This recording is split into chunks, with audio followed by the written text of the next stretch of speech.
சொல்றேன் கேக்குறீங்களா எல்லாரும்? இந்த கதையோட பேர் என்ன தெரியுமா? ஆட்டுக்குட்டியின் விவேகம். சொல்லுங்க. ஆட்டுக்குட்டியின் விவேகம். விவேகம் விவேகம்னா தந்திரம்னு அர்த்தம். சரியா? ஒரு கிராமத்துல நிறைய ஆடு இருந்தது. ஆட்டு மந்தை. என்ன ஆடு? நிறைய ஆடு இருந்தா அதுக்கு பேர் மந்தைன்னு சொல்லுவாங்க. ஆட்டு மந்தை. ஆட்டு மந்தை இருந்தது. அந்த ஆட்டு மந்தையில ஒரு ஆட்டுக்குட்டி இருந்துச்சு. என்ன இருந்தது? ஆட்டுக்குட்டி இருந்தது. நிறைய ஆடு, அதோட ஒரு ஆட்டுக்குட்டி இருந்தது. அந்த ஆட்டுக்குட்டி எல்லாம் ஒரு காட்டுல இருந்துட்டு இருக்கும்போது அந்த ஆடுகள் எல்லாம் பாதுகாக்கிறதுக்கு ரெண்டு நாய் இருந்தாங்க. ரெண்டு நாய். ஏன்னா அந்த காட்டுல நரி இருக்கு. நரி என்ன பண்ணும்? ஆடு ஆட்டுக்குட்டி எல்லாம் பிடிச்சி சாப்பிடும். அதனால அதுகள் அந்த நரிகளை விரட்டி விடுறதுக்காகவே ரெண்டு நாய் இருந்தது. அந்த ஆட்டுக்குட்டி இருந்தது. அந்த ஆட்டுக்குட்டியிட்ட அவங்க அம்மா என்ன சொன்னிச்சுன்னா, நீ இந்த மாதிரி தனியா இந்த மந்தையை விட்டு தனியா போயிடாத, போனீங்கன்னா உன்னை வந்து நரி பிடிச்சி சாப்பிடும். அதனால போகாம எங்க கூடயே தான் இருக்கணும் அப்படின்னு யார்கிட்ட? ஆட்டுக்குட்டிகிட்ட ஆடு சொன்னிச்சு. சொன்னா ஆட்டுக்குட்டியும் சரிம்மா நான் போகல அப்படின்னு சொன்னிச்சு. ஆனா சொல்லிட்டு என்ன பண்ணிட்டு ஆட்டுக்குட்டி, நம்ம தனியா தான் காட்டுக்குள்ள போய் பார்ப்போம். என்ன செய்வோம்? தனியா காட்டுக்குள்ள போய் நம்ம பார்த்துட்டு வருவோம் அப்படின்னு சொல்லிட்டு தனியா காட்டுக்குள்ள போயிட்டு, காட்டுக்குள்ள போனோன்னா நரி கண்ணில் பட்டுட்டு, நரி கண்ணில் பட்டோன்னா நரி என்ன சொல்லிச்சு? ஆஹா, நீ இன்னைக்கு என்கிட்ட வந்து மாட்டிக்கிட்ட, உன்னை நானு கொன்று சாப்பிட போறேன் அப்படின்னு சொல்லிச்சு. ஐயோ, உடனே ஆட்டுக்குட்டி என்ன பண்ணுச்சு?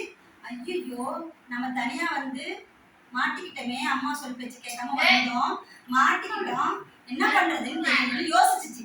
எப்படி நம்ம இந்த நரிக்கிட்ட இருந்து நம்ம தப்பிக்கிறது அப்படின்னு முடிவு பண்ணுச்சு. முடிவு பண்ணிட்டு என்ன பண்ணுச்சு? எப்படி தப்பிக்கிறதுன்னு யோசனை பண்ணிட்டு வந்து டக்குன்னு சொல்லிச்சு, சரி நீ என்ன சாப்பிட்டுக்கோ, கொண்டு சாப்பிடு, ஆனா எனக்கு ஒரு ஆசை இருக்கு, அதை நீ தீர்த்து வச்சுட்டு நீ அப்புறம் சாப்பிடு என்ன அப்படின்னா, சரி நீ சொல்லுவோம் ஆசை என்னன்னு சொல்லு அப்படின்னு நரி கேட்டுச்சான். யார் கேட்டது? நரி கேட்டுச்சான். நரி கேட்டோன்னா உடனே ஆட்டுக்குட்டி சொல்லிச்சான், எனக்கு வந்து ஒரு பாட்டு பாடணும், உனக்கு குரல் வந்து இனிமையா இருக்கும். எப்படி இருக்கும்?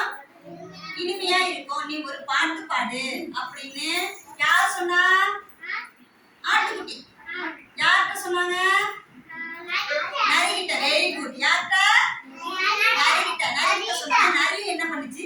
எப்ப நம்ம குரல் இனிமையா இருக்குன்னு நம்ம ஒரு பாட்டு பாடுவோம்னு சொல்லி வேகமா சத்தமா ஒரு பாட்டு பாடி கத்துச்சு. கத்துனோட என்ன ஆயிட்டு, அங்க ரெண்டு இந்த ஆடுகள் எல்லாம் பாதுகாக்கிறதுக்கு ரெண்டு நாய் இருக்குல்ல, நாய்க்கு அதுல அந்த சத்தம் விழுந்துட்டு, விழுந்தோடனே ஆஹா நரி கத்துது, என்னன்னு தெரியல, ஆட்டுக்கோ ஆட்டுக்குட்டிக்கோ பிரச்சனை போல இருக்கு அப்படின்னு நினைச்சிட்டு ரெண்டு நாய் வேகமா இந்த சத்தத்தை கேட்டு ஓடி வந்துச்சு. ஓடி வந்தோடனே இந்த நாயை பார்த்தோன்னே நரி என்ன பண்ணுச்சு? குண்டு குண்டு குண்டு ஓடியே போயிட்டு. எங்க போயிட்டு? ஓடியே போயிட்டு. ஓடி போனோன்னே அதுக்கப்புறமேலுக்கு வந்து பார்த்தா பக்கத்துல யாரு இருக்கா? ஆட்டுக்குட்டி நிக்குதுங்க. ஆட்டுக்குட்டிய பத்திரமா நாயை அழைச்சிட்டு போய் அவங்க அம்மா கிட்ட கொண்டு போய் விட்டுச்சு. விட்டோன்னே ஆட்டுக்குட்டி என்ன சொல்லிச்சு அவங்க அம்மா கிட்ட? ஆட்டுக்குட்டி என்ன சொல்லிச்சு அவங்க அம்மா கிட்ட? ஆடுகிட்ட, அம்மா என்னை மன்னிச்சுடுங்க. என்ன சொல்லுங்க? மன்னிச்சுடுங்க. நீங்க சொன்னதை கேட்காம, நீங்க சொன்னீங்க நான் அதை கேட்காம, கவனி, நீங்க சொன்னீங்க நான் அதை கேட்காம, சொல் பேச்சு கேட்காம காட்டுக்கு போனது தப்புதான். நான் இந்நேரம் நரிக்கிட்ட மாட்டிருப்பேன். இனிமே உங்க பேச்ச நான் கேட்பேன் அப்படின்னு யார் சொன்னா? ஆட்டுக்குட்டி சொன்னாங்க. ஆட்டுக்குட்டி தான் ஆட்டுக்கிட்ட சொன்னிச்சு, நான் இனிமே உன் பேச்சு கேட்போமா அப்படின்னுச்சு. இந்த கதையில இருந்து நமக்கு என்ன தெரியுது?